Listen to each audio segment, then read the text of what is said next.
ಆತ್ಮೀಯರೇ, ಸಂಘರ್ಷ ನ್ಯೂಸ್ಗೆ ಹಾರ್ದಿಕವಾದಂತಹ ಸ್ವಾಗತ.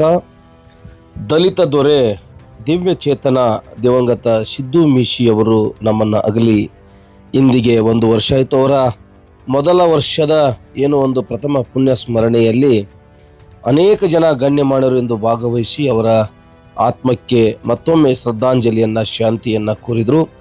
ಕಾರ್ಯಕ್ರಮದಲ್ಲಿ ಬಹಳ ಮುಖ್ಯವಾಗಿ ರುದ್ರಸ್ವಾಮಿ ಪೇಟೆಯ ರುದ್ರಸ್ವಾಮಿ ಮಠದ ಸಹಜಾನಂದ ಅವಧೂತರು, ಕೃಷ್ಣಾನಂದ ಅವಧೂತರು, ಪೂಜ್ಯ ಆನಂದ ದೇವರವರು ಒಲೆ ಮಠದ ಸ್ವಾಮಿಗಳು, ಮಾಧುಲಿಂಗ ಸ್ವಾಮಿಗಳು, ಬಸವರಾಜ್ ನ್ಯಾಮಗೌಡ ಅವರು, ಎ.ಪಿ. ಕುಲಕರ್ಣಿ ಅವರು, ಬಿ.ಎಸ್. ಸಿಂಧೂರ್ ಅವರು, ಮಹೇಶ್ ಕೋಳಿ ಅವರು, ದಿಲಾವರ್ ಶಿರೋಳ್ ಅವರು, ಪೀರಾ ಖಾದ್ರಿ, ದಾನಿಶ್ ಘಾಟ್ಗೆ ಸೇರಿದಂತೆ ಅನೇಕ ಮುಖಂಡರು ಕಾರ್ಯಕ್ರಮದಲ್ಲಿ ಭಾಗವಹಿಸಿದರು. ರುದ್ರಸ್ವಾಮಿ ಪೇಟೆಯ ಸಮಸ್ತ ಗುರು ಹಿರಿಯರು ಹಾಗೂ ಅಂಬೇಡ್ಕರ್ ತರುಣ ಸಂಘ ಹಾಗೂ ವಿವಿಧ ಸಂಘ ಸಂಸ್ಥೆಗಳ ಮುಖಂಡರೆಲ್ಲರೂ ಕೂಡ ಈ ಮಹತ್ತರವಾಗಿರ್ತಕ್ಕಂಥ ಕಾರ್ಯಕ್ರಮದಲ್ಲಿ ಭಾಗವಹಿಸಿ ದಿವಂಗತ ಸಿದ್ದು ಮೀಶಿ ಅವರಿಗೆ ಮತ್ತೊಮ್ಮೆ ಅವರ ನುಡಿ ನಮನವನ್ನು ಸಲ್ಲಿಸಿದರು. ಸಿದ್ದು ಮೀಶಿ ಅವರು ಮಾಡಿರ್ತಕ್ಕಂಥ ಸಾಧನೆ, ಹೋರಾಟ, ಅವರು ದಲಿತ ಸಮಾಜದ ಮುಕ್ಕುಟ ಮಣಿಯಾಗಿದ್ದರು. ಅವರು ಹೋದ ನಂತರ ಏನೆಲ್ಲ ಘಟನೆಗಳು ಜರುಗುತ್ತಾ ಇದ್ದಾವೆ ಅನ್ನೋದ್ರ ಬಗ್ಗೆ ಅವಲೋಕನ ಮಾಡಲಾಯಿತು.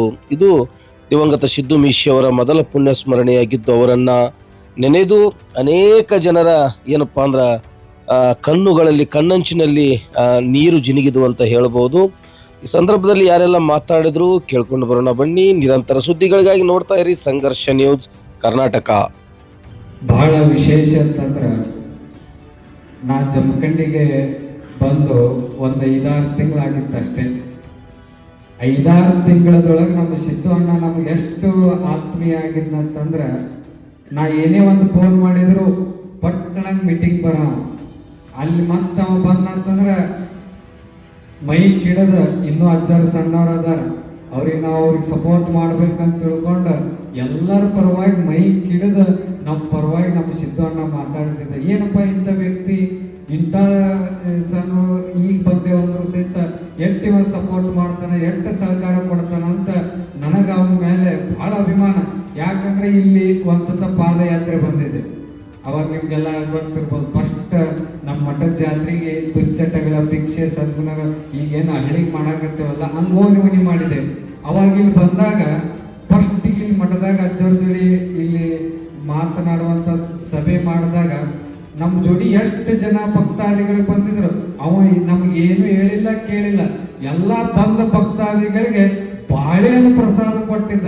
ಅವಾಗ ಅವನು ಗೊತ್ತಾಯ್ತು ಅವನ ಹೃದಯ ಶ್ರೀಮಂತಿಕೆ ಎಷ್ಟು ದೊಡ್ಡದೈತೆ ಅಂತಕ್ಕಂಥದ್ದನ್ನ ನಾ ಅವಾಗ ಅವನ ಅರ್ಥ ಮಾಡ್ಕೊಂಡು ಬಹಳಷ್ಟು ನಮ್ಮ ಜೋಡಿ ಒಳ್ಳೆ ಒಡನಾಟವನ್ನು ಇಟ್ಕೊಂಡು ಅವ್ನು ನೋಡಿದ್ರೆ ಹೆಂಗ ಅನ್ಸಂತಂದ್ರೆ, ಅವನ ಬಗ್ಗೆ ಸಿದ್ದು ಅಣ್ಣನ ಬಗ್ಗೆ ಹೇಳ್ಬೇಕಂತಂದ್ರೆ, ಅವ ಬಿಗ್ ಬಾಸ್ ಆಗಿ ನಮ್ಮ ಜಮಖಂಡಿ ಭಾಗದೊಳಗೆ ಬದುಕಲಿಲ್ಲ, ಬಿಗ್ ಬಾಸ್ ಆಗ್ಲಿಲ್ಲ, ಬಿಗ್ ಬ್ರದರ್ ಆಗಿ ಎಲ್ಲರ ಹೃದಯವನ್ನು ಗೆದ್ದಿರ್ತಕ್ಕಂಥವ್ರು ಯಾರಂತಂದ್ರೆ ಅದು ನಮ್ಮ ಸಿದ್ದು ಅಣ್ಣ ಮೀಶಿ ಅವರು ಅಂತಕ್ಕಂಥದ್ದು. ನಾನು ಆಶ್ಚರ್ಯ ಅದ, ಯಾಕಂತಂದ್ರೆ ಅವ ನಮ್ಮ ಸಿದ್ದು ಅಣ್ಣ ತೀರ್ಕೊಂಡಾಗ ಎಷ್ಟು ಜನ ರೀ, ನಾ ಜಮಖಂಡಿಗೆ ಬಂದಾಗ ಅಷ್ಟು ಜನ ಸೇರಿದ್ದು ಪ್ರಥಮ ಸಾವಿನಲ್ಲಿ ನೋಡಿದಂದ್ರ ಅದು ಸಿದ್ದು ಅಣ್ಣ ಮೀಶಿ ಅವರ ಸಾವಿನಲ್ಲಿ ಅಂತಕ್ಕಂಥದ್ದು ಅರ್ಥ ಮಾಡ್ಕೊಂಡು ನಾನು ಅವ್ರಿಗೆ ಒಂದು ಕಾಲ್ ಮಾಡಿ ಬರ್ಬೇಕು ಸಾಹೇಬ್ರ ಅಂದಾಗ, ನನ್ನ ತಂದೆಕ್ಕಿಂತಲೂ ಹೆಚ್ಚು ಪ್ರೀತಿ ತೋರಿಸಿರ್ತಕ್ಕಂಥ ವ್ಯಕ್ತಿ ಯಾರಾದ್ರೂ ಇದ್ರೆ ಅದು ಸಿದ್ದು ಮೀಶಿ ಸಾಹೇಬ್ರ ಅಂತ ನಾನು ಇವತ್ತು ಹೇಳ್ಬೇಕಾಗಿದೆ ಇವತ್ತು. ಯಾಕಂದ್ರೆ ಅವರಲ್ಲಿ ಅನ್ಯೋನ್ಯವಾಗಿರ್ತಕ್ಕಂಥ ಭಾವನೆಗಳಿತ್ತು. ನನ್ನವರು ತನ್ನವರು ಅನ್ನುವಂಥದ್ದು ಜಾತಿ, ಮತ, ಧರ್ಮ, ಭೇದ, ಪಂಥ ಯಾವುದನ್ನು ಅಳವಡಿಸಲಾರದೆ ಇದು ಎಲ್ಲವೂ ನನಗಾಗಿ, ನಾನು ಎಲ್ಲರಿಗಾಗಿ ಅನ್ನುವಂಥದ್ದನ್ನ ತಮ್ಮ ಜೀವನದಲ್ಲಿ ಮೈಗೂಡಿಸ್ಕೊಂಡಿದ್ರು ಅವರು. ಯಾಕಂದ್ರೆ ಯಾವುದೇ ಒಂದು ಸಣ್ಣ ವಿಷಯಗಳನ್ನು ಯೋಚನೆ ಮಾಡಬೇಕಾಗಿದೆ. ಇವತ್ತೆಲ್ಲರೂ ಪುಣ್ಯತಿಥಿಗಳನ್ನ ಮಾಡ್ತೀವಿ, ಆರಾಧನೆಗಳನ್ನ ಮಾಡ್ತೀವಿ. ನಾವು ನಮ್ಮ ಮನೆಯವರಷ್ಟೇ ಆರಾಧನೆಯನ್ನ ಮಾಡ್ತೀವಿ. ಆದ್ರೆ ಮೊನ್ನೆನ ದಿವಸ ಇಸ್ಲಾಂ ಧರ್ಮದಲ್ಲಿ ನಡೆದಿರ್ತಕ್ಕಂಥ ಮೊಹರಂ ಹಬ್ಬಕ್ಕ ಬಹುಶಃ ಸಿದ್ದು ಮೀಶಿ ಅವ್ರ ಕಟೌಟ್ ಅನ್ನು ಹಾಕಿದ್ರು ಅರ್ಬನ್ ಬ್ಯಾಂಕಿನ ಹತ್ರ. ಸಿದ್ದು ಮೀಶಿ ಅವ್ರ ಕಟೌಟ್ ಅನ್ನು ಹಾಕಿದ್ರು ಮೊಹರಂ ಹಬ್ಬಕ್ಕ. ಅದು ಯಾಕೆ ಮೊಹರಂ ಹಬ್ಬದಾಗ ಕಟೌಟ್ ಅನ್ನು ಹಾಕಿದ್ರ ಅಂದ್ರೆ, ಆ ಲಾಲ್ಸಾ ಬಲಿ ಮುತ್ತ ಎಷ್ಟು ತಾಕತ್ವಾಗಿದ್ದೋ ಸಿದ್ದು ಮೀಶಿ ಕೂಡ ದಲಿತ ದೊರೆನೂ ಅಷ್ಟು ತಾಕತ್ತಿದ್ದ ಅನ್ಲಿಕ್ಕೆ ಅವನನ್ನ ಫೋಟೋ ಹಾಕಿದ್ರು ಅವ್ರು ಇವತ್ತು. ಅಂತ ಒಂದು ದಿವ್ಯ ಶಕ್ತಿಯನ್ನ ನಾವಿವತ್ತು ಎಲ್ಲರೂ ಅದು ಇದ್ದಾಗ ಕೂಡ ಬೆಂಕಿ ಕಿಡಿನೇ ಆಗಿತ್ತು, ಈಗಾದ್ರೂ ಕೂಡ ಬೆಂಕಿ ಕಿಡಿನೇ ಆಗಿತ್ತು. ಆದ್ರೆ ಅಂತ ಒಂದು ಪ್ರತಿಯೊಂದು ಕಷ್ಟ ನೋವು ನಲಿವಿನಲ್ಲಿ ಸಹಬಾಳ್ವತ್ವವನ್ನು ವಹಿಸ್ಕೊಂಡು ಬಂದಿರತಕ್ಕಂಥವ್ರು ಅವರು. ಇವತ್ತು ಬರೀ ಒಂದು ಸಮಾಜ ನಂದು ಅನ್ನುವಂಥದ್ದು ಇದ್ದಿದ್ದಿಲ್ಲ, ಸರ್ವ ಸಮಾಜ ಕೂಡ ಅವರು ನಂದೇ ಅನ್ನುವಂಥದ್ದನ್ನು ಇಟ್ಕೊಂಡಿದ್ರು. ಆದ್ರೆ ಇವತ್ತು ದಿವಸದಲ್ಲಿ ಭಗವಂತ ಬಹಳ ಹತ್ತಿರದಲ್ಲಿ ಅವ್ರನ್ನ ನಗ್ನಗ್ತ ಕರ್ಕೊಂಡು ಹೋದ್ರು ಅಂತ ನೋವಾಗ್ತಾ ಇದೆ. ಆದ್ರೆ ಹೇಳ್ತಾರೆ, ಎಲ್ಲರಿಗೆ ಒಂದು ಮಾತನ್ನ ಮಹಾತ್ಮರಿಂದ ಒಂದು ಮಾತನ್ನು ಬರೆದಿದ್ದಾರೆ, ಕಲ್ಲರಳಿ ಹೂವಾಗಿ ಎಲ್ಲರಿಗೆ ಬೇಕಾಗಿ ಮಲ್ಲಿಕಾರ್ಜುನನ ಶಿಖರಕ್ಕೆ ಬೆಳಕಾಗಿ ಅನ್ನೋ ಹಾಗೆ ಎಲ್ಲರ ಒಳಗೆ ಕೂಡ ಮಾತನಾಡುತ್ತೆ, ಎಲ್ಲರಲ್ಲಿ ಪ್ರೀತಿ ತೋರಿಸ್ತೆ ಎದ್ದು ಹೋಗಿರ್ತಕ್ಕಂಥ ಆ ಮಲ್ಲಿಗೆ ಹೂ ಇವತ್ತು ಅಷ್ಟಮ ಪುಣ್ಯ ಆರಾಧನೆ ನಡೀತಾ ಇದೆ ಭಗವಂತನಲ್ಲಿ. ಅಂದ್ರೆ ಅವ್ರ ಆತ್ಮಕ್ಕೆ ಸಿದ್ದರಾಮ ವಿಷಯದ ಬಗ್ಗೆ ನಮ್ಗಿಂತ ಜಾಸ್ತಿ ಭಾಳ ಜನ ಗೊತ್ತಿಲ್ಲ, ಇಲ್ಲಿ ಗೊತ್ತೈತಿ, ಬಟ್ ಕೆಲವು ಮಂದಿ ಗೊತ್ತಿಲ್ಲ ನಮ್ದು ಅವ್ರು ಒಡ್ಡಾಟ ಹೆಂಗಿತ್ತು ಅಂತಂದ್ರೆ ಯಾವುದೇ ವಿಷಯ ಇರಲಿ, ಸಣ್ಣ ಇರಲಿ ದೊಡ್ಡದಿರಲಿ ಅವ್ರ ಜೊತೆ ಚರ್ಚೆ ಆಗಲೇಬೇಕಿತ್ತು. ಸಿಟಿ ಬರಲಿ, ಹಳ್ಳಿ ಕೆಲಸ ಬರಲಿ, ರಾಜಕೀಯ ಬರಲಿ, ಏನಾಯ್ತು ಅವ್ರ ಜೊತೆ ಒಡ್ಡಾಟಿದ್ವಿ. ಅವರೊಬ್ಬರು ರಾಜೀವ್ ಪ್ರಸಾದ್ ಅವರು ಈ ಹೇಳಿದ್ರೆ 5 ಮಂದಿ ಪಾಂಡವರು ಅಂತ ಹೇಳಿ ನಾವು ಪಾಂಡವರು ಕರಿತಿದ್ವಿ. 5 ಜನ ಎಲ್ಲರೂ ಕೂಡಿ ಚರ್ಚೆ ಮಾಡ್ತಿದ್ವಿ ಎಲ್ಲಾನು. ಮತ್ತು ಅವ್ರಿಗೆ ಮುಗಿಸೋದು, ನೆಕ್ಸ್ಟ್ ಎಲ್ಲರಿಗೂ ಕೂಡಿಸಿ ಮಾಡಿಸೋದು. ವ್ಯಕ್ತಿತ್ವ ಭಯಂಕರ ಕಡಕ್ ಮಾಡಿದವ್ರು ಯಾವಾಗೆಲ್ಲ. ಕಡಕ್ ಅಂದ್ರೆ ಏನು ಮಿತಿನಿಲ್ಲ, ಕಡಕ್ ಇದ್ರು. ಆದ್ರೆ ಒಳಗಟ್ಟ ಅವರು ಸಾಫ್ಟ್ ಮನಸ್ಸು ಮಾತ್ರ ಒಂದು ತಾಯಿ ಹೃದಯ ಆಟ ಇದ್ರು ಅವರು. ಯಾವಾಗಲೂ ಟೆನ್ಷನ್ ಮಾಡ್ಕೊಳ್ರಿ, ನಾ ಸ್ವಲ್ಪ ಟೆನ್ಷನ್ ಮಾಡ್ಕೊಂಡು ಸ್ವಲ್ಪ ಮಾತು ಜೋರು ಬರ್ತಿತ್ತು ನನಗೆ. ಯಾವ್ದಿಲ್ಲ ನಾನು ನನಗೆ ನೀವು ಗಿರಾಕ್ ಬಿಡ್ರಿ ನೋಡ್ರೆ ಸುಮ್ಮನಿರಿ, ನಾನು ನಡೀತಿದ್ದು ವ್ಯಕ್ತಿತ್ವ ನಿಮ್ಮ ನಡೆಯಂಗಿಲ್ಲ ಅಂತ ಹೇಳ್ತಾರೆ ನನಗೆ. ಅವರು ಭಾಗ ಮಾರ್ಗದರ್ಶನ ಮಾಡ್ತಿದ್ರು ನನಗೆ. ಅವರು ಯಾವುದೇ ಇರಲಿ, ನನ್ನ ನಗರಸಭೆ ಅಧ್ಯಕ್ಷರು ಸಣ್ಣ ವಿಷಯ ಹಂಗೆ ಒಂದು ಫೋನ್ ಹಚ್ಚಿರ್ತಿದ್ರು ನನಗೆ. ಅನ್ನಾದ್ರೆ ನೀವು ಅಧ್ಯಕ್ಷರು ನೀವು ಮಾಡಿರಿ, ನನ್ನ ಏನವರಾಗ ಐತಿ ಅಂತ ರೇಲಾಗ ದೊಡ್ಡ ನಿಮ್ಗೆ ತಿಳಿಸ್ಬೇಕು, ನಾನು ನೀವು ಮಾಡಕತ್ತೀನಿ ಅಂತ ಹೇಳಿ ನನಗೆ ಮೆಸೇಜ್ ಕೊಡ್ತಿದ್ರು. ಇಲ್ಲ ನಾನು ಒಟ್ಟು ನೀವು ಅಧ್ಯಕ್ಷರು ಪೂರ ನೀವು ಏನೈತಿ ನೀವು ಮಾಡಿರಿ, ನೀವು ಹಿಂದೆ ನಾವು ಬೆಂಬಲಿಗಿರ್ತೀವಿ ಅಂತ ನಾವು ಹೇಳ್ತಿದ್ದಾರೆ. ಮತ್ತು ಯಾವಾಗಾದರೂ ಈ ಮಠದ ಬದಲಾಗಲಿ, ಈ ಓಣಿ ಬದಲಾಗಲಿ, ಪಬ್ಲಿಕ್ ಬದಲಾಗಲಿ ಕೆಲಸಗಳು ನೂರಾರು ಬರೋರು. ಇದನ್ನು ಮಾಡಲೇಬೇಕಂತ ಹಠ ನೀಡಿಯವರು ಅದು ಕೆಲಸ ಮಾಡ್ಕೊಂಡು ಹೋಗೋರು.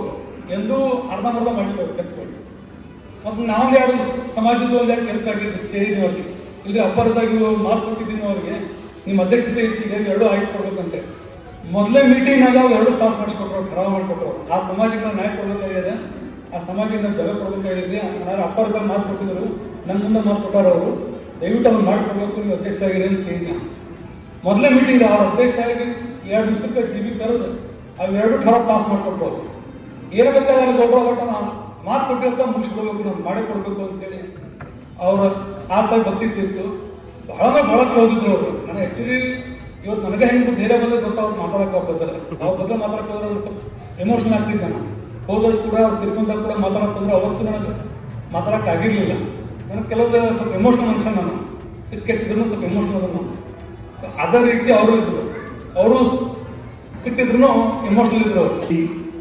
ಈ ಸಿದ್ದು ಮಿಶಿ ಅವರು ದೇಹ ಬಿಟ್ಟ ಸಮಯದಲ್ಲಿ ಇಲ್ಲಿ ಹಾಕಿದಾಗ ನಾವು ನೋಡ್ತೀವಿ, ಸಾಮಾನ್ಯ ಈ ಸಮಾಜಕ್ಕೆ ಸಂಬಂಧಪಟ್ಟವರು ಕೆಲವರಂತೂ ಬಂದೇ ಬಂದರು.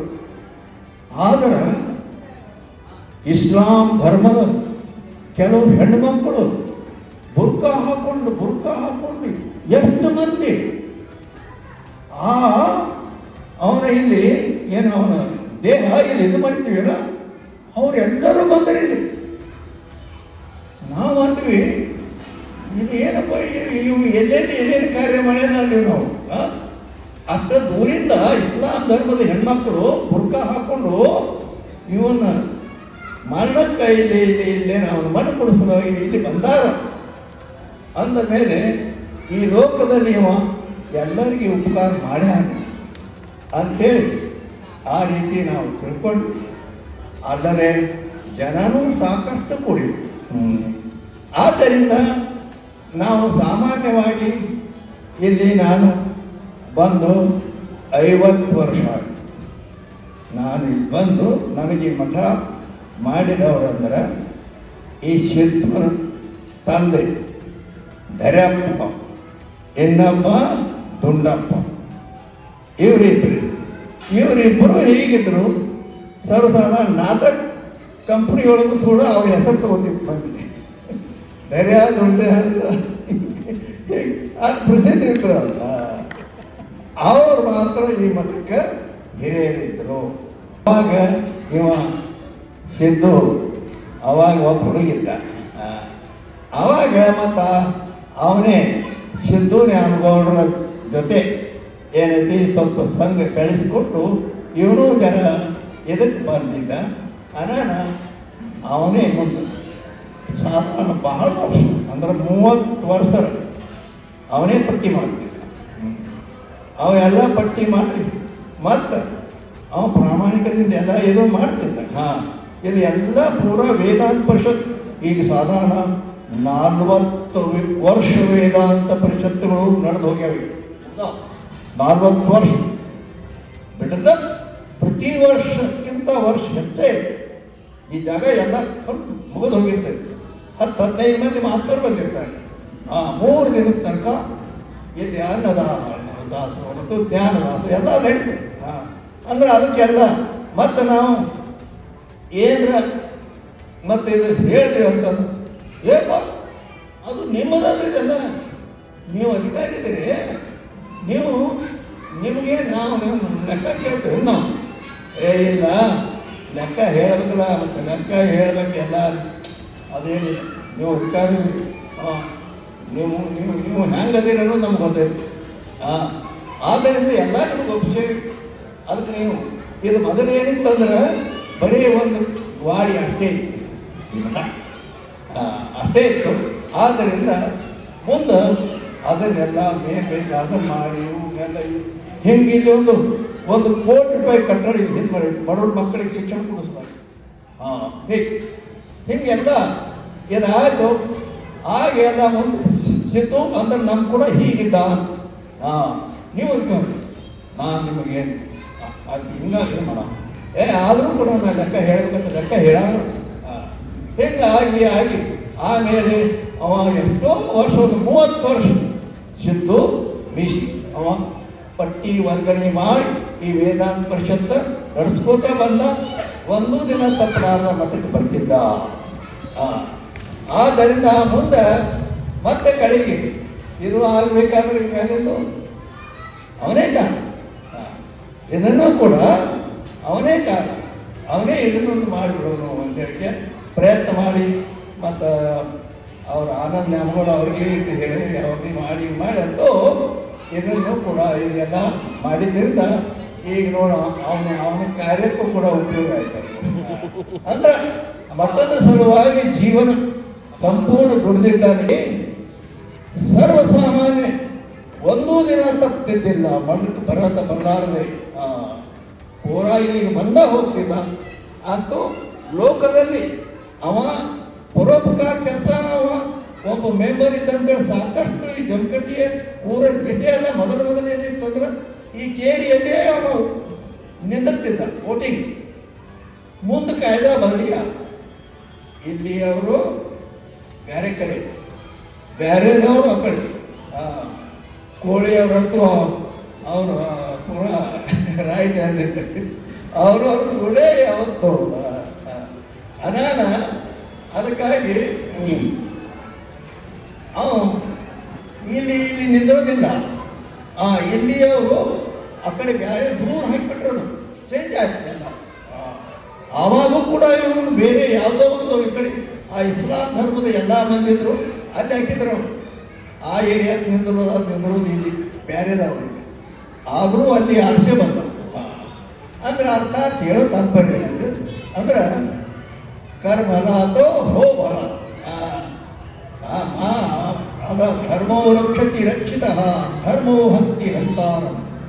ಆದ್ದರಿಂದ ಪುಣ್ಯ ಕಾರ್ಯ ಪರೋಪಕಾರ ಇಂಥ ಕೆಲಸ ನಾವು ಮಾಡ್ತೀವಿ ಅಂದ್ರೆ ಆ ಪುಣ್ಯ ನಮ್ಮನ್ನು ರಕ್ಷಣೆ ಮಾಡ್ತದೆ ಅಂತೇಳಿ ತಿಳ್ಕೊಂಡು ಅವನು ಏನದ ತನ್ನ ಒಂದು ಅಧಿಕಾರವನ್ನು ಸಂಪೂರ್ಣ ಲೋಕ ಉಪಕಾರಕ್ಕಾಗಿ ಜನರ ಹಿತಕ್ಕಾಗಿ ಅವನು ಸಾಕಷ್ಟು ಜನರಿಗೆ ಕಾರ್ಯ ಮಾಡಿದ್ದಾನೆ ಅಂತೇಳಿದ್ರೆ ಅವನ ಸತ್ತಾಗೂ ಕೂಡ ಸಾಕಷ್ಟು ಜನ ಕೂಡಿದ್ರು. ಅಲ್ಲದೆ ಅವನು ಮಾಡಿದ ಕಾರ್ಯ ಇವೆಲ್ಲ ಈಗ ತಂದೆ ಹಾಗೆ ಪ್ರತ್ಯಕ್ಷ ಅದಾವ.